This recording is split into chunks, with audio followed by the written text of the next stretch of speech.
Hello friends, welcome to NCERT studies class 4 to 8।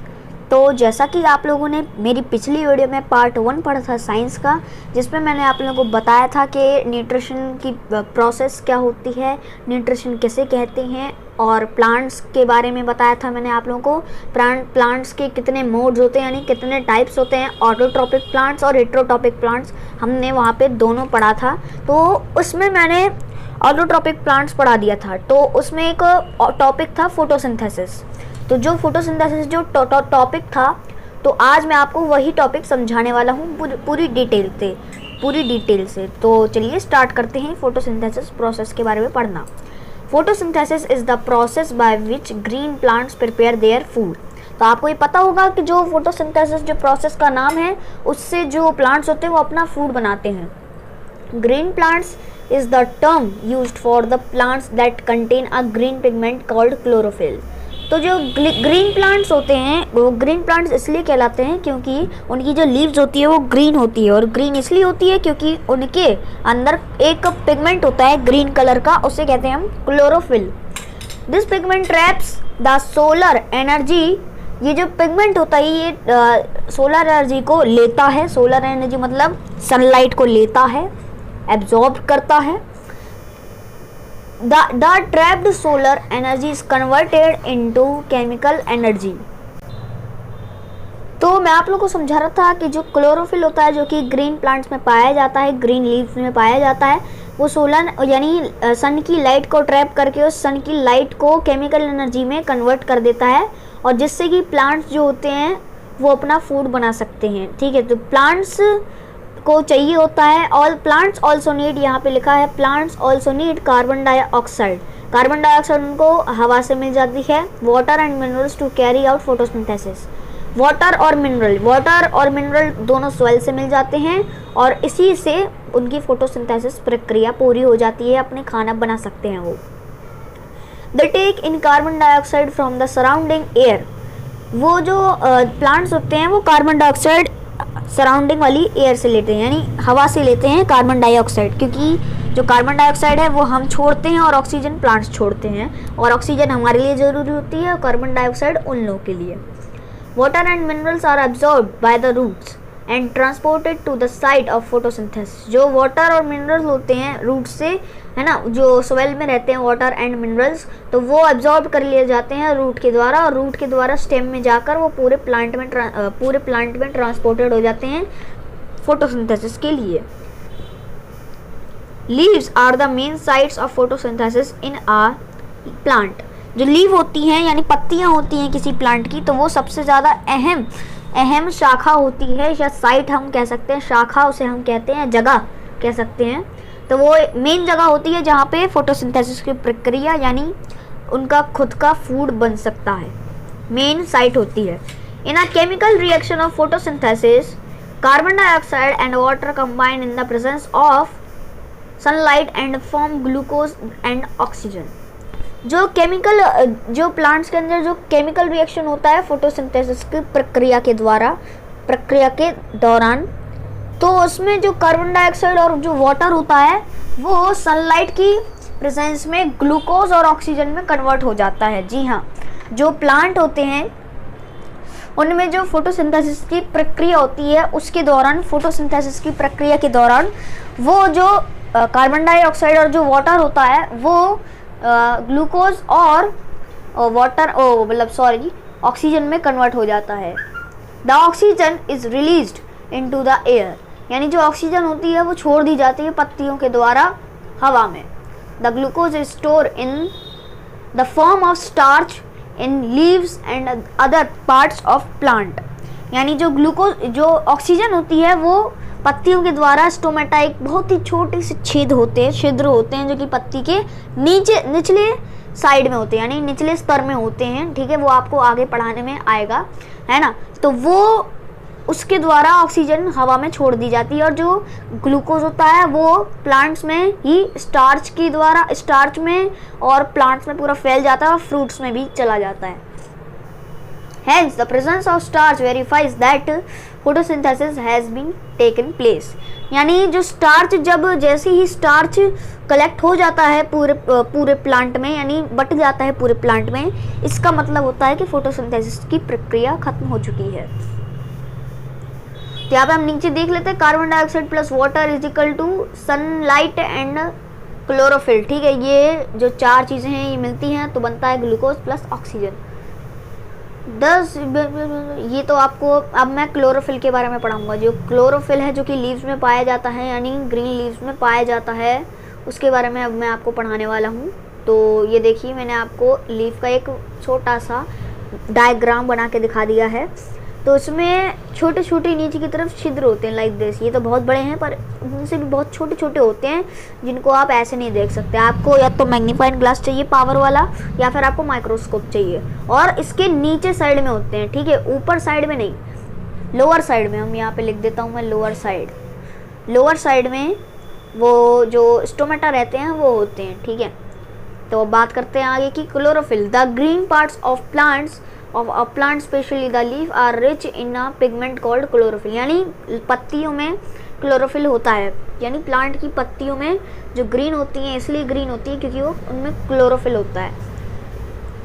The pigment is present in special structure called chloroplast in the cells of the plant। यानी जो pigment होता है, यानी ये chlorophyll जो pigment है ये पत्तियों में एक बहुत ही बढ़िया सा स्ट्रक्चर यानी अनोखा स्ट्रक्चर लिया रहता है जिसको हम क्लोरोप्लास्ट कहते हैं। क्लोरोप्लास्ट मतलब मैं आपको बता देता हूँ एक एग्जाम्पल के थ्रू। लाइक ये है एक लीफ, ठीक है, इसको आप लीफ समझ लीजिए। उसके ये जो है ना ये ग्रीन कलर से भरी है। रुकिए मैं ग्रीन कलर इसमें ले आता हूँ। ये ग्रीन कलर से भरी हुई है, ठीक है, ये ग्रीन कलर क्लोरोफिल आपका हो गया। ठीक है, ये आपका क्लोरोफिल हो गया। अब ये जो क्लोरोप्लास्ट बता रहे हैं ये नीचे आपको देख सकते हो आप, क्लोरोप्लास्ट ये जो बता रहे हैं ये क्लोरोप्लास्ट, ये जो ग्रीन पिगमेंट है इसके अंदर हम मैग्नीफाइन करके देखेंगे तो हम लोग को कुछ ऐसे शेप्स दिखेंगे जिनके बीच में थोड़ा थोड़ा गैप होगा। ठीक है, ऐसे कुछ शेप्स दिखेंगे, इन्हें कहते हैं हम क्लोरोप्लास्ट। ठीक है, ये माइक्रोस्कोप से ही आप देख सकते हो क्योंकि ये जो है ना ये बहुत टिनी होते, बहुत ज़्यादा छोटे होते, बहुत ज़्यादा मतलब बहुत ज़्यादा। ठीक है, ये बहुत ज़्यादा छोटे होते हैं इसलिए आप इनको माइक्रोस्कोप की सहायता से ही देख सकते हो। तो ऐसे कुछ होते हैं। ठीक है, तो अब ये जो बता रहे हैं chloroplast in the cells of the plant, यानी प्लांट की सेल्स में क्लोरोप्लास्ट रहते हैं। ठीक है, chlorophyll traps the solar energy which is then used as chemical energy in photosynthesis। यानी जो क्लोरोफिल होता है यानी जो ग्रीन पिगमेंट होता है वो ट्रैप करता है सोलर यानी सन की लाइट को, सोलर एनर्जी उसे ही कहते हैं। सन की लाइट को ट्रैप करने के बाद उसको यूज़ करता है केमिकल एनर्जी के, मतलब केमिकल एनर्जी में कन्वर्ट कर देता है और फिर वो जो केमिकल एनर्जी होती है वो फोटोसिंथेसिस में मदद करती है। तो हम यहाँ पे आप ये ब्रेन बूस्टर्स ज़रूर पढ़िएगा, ब्रेन बूस्टर्स पढ़ने चाहिए। यहाँ पे लिखा है चार्ल्स रीड बार्न्स। रुकिए मैं आपको अच्छे से बता देता हूँ, थोड़ा जूम आउट कर लेते हैं। यहाँ पे लिखा है Charles Reid Barnes coined the term photosynthesis in 1893। आपको याद होना चाहिए जो चार्ल्स रीड बार्न्स थे उन्होंने पहली बार फोटोसिंथेसिस की प्रोसेस के बारे में सबको बताया था 1893 में। ठीक है, तो ये आप याद कर लीजिएगा, Charles Reid Barnes photosynthesis process को बताया था 1893 में।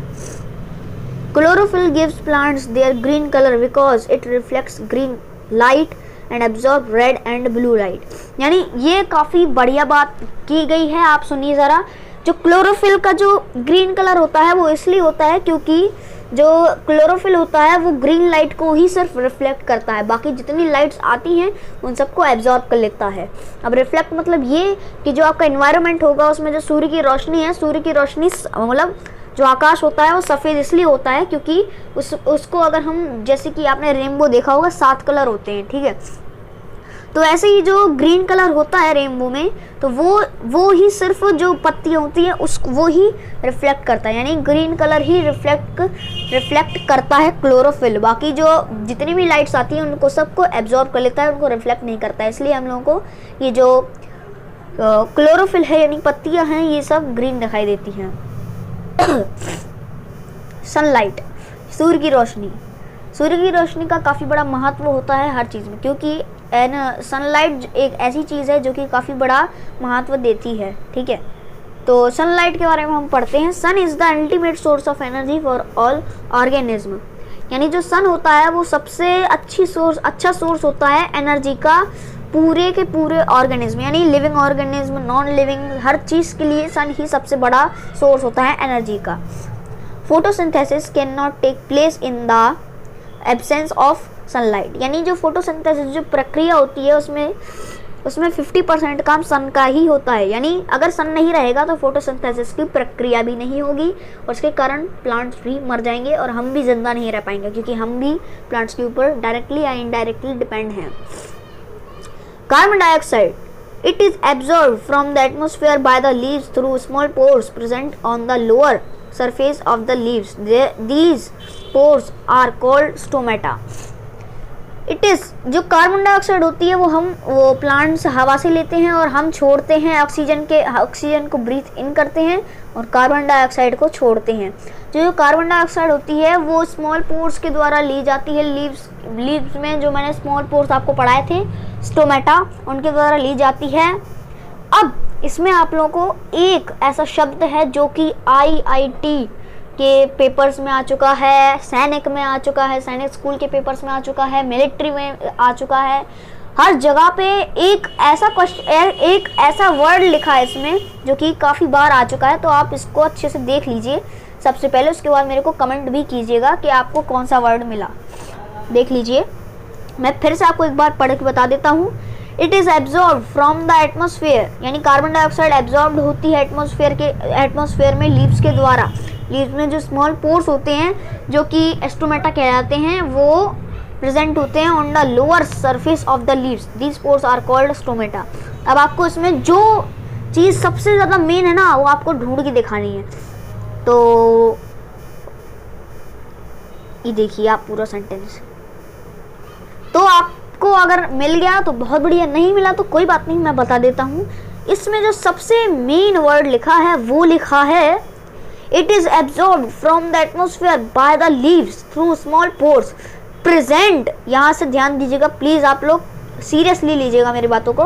प्रेजेंट यहाँ से देखिए, small pores present on the lower surface of the leaves. जी हाँ, जो स्टोमेटा होते हैं वो कभी भी लीव्स के ऊपर या अगल बगल नहीं रहते, ऑन द लोअर यानी निचले हिस्से में रहते हैं, ठीक है।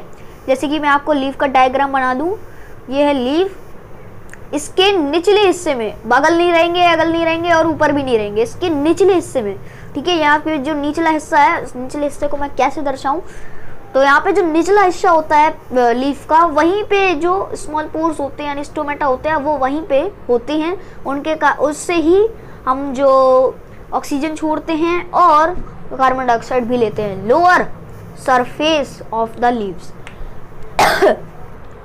तो आज के लिए बस इतना ही। आज मैंने आपको एक पेज में जितने टॉपिक्स थे वो सारे समझाए। होप आपको अच्छे से समझ में आ गए होंगे। नहीं समझ में आए तो आप मेरी वीडियो को फिर से देख लीजिएगा। तो आज के लिए बस इतना ही, बाकी सब नेक्स्ट वीडियो में। उससे पहले आप मेरे चैनल को लाइक कर दीजिए और मेरी वीडियो को भी सब्सक्राइब कर दीजिएगा। तो so take care and good bye.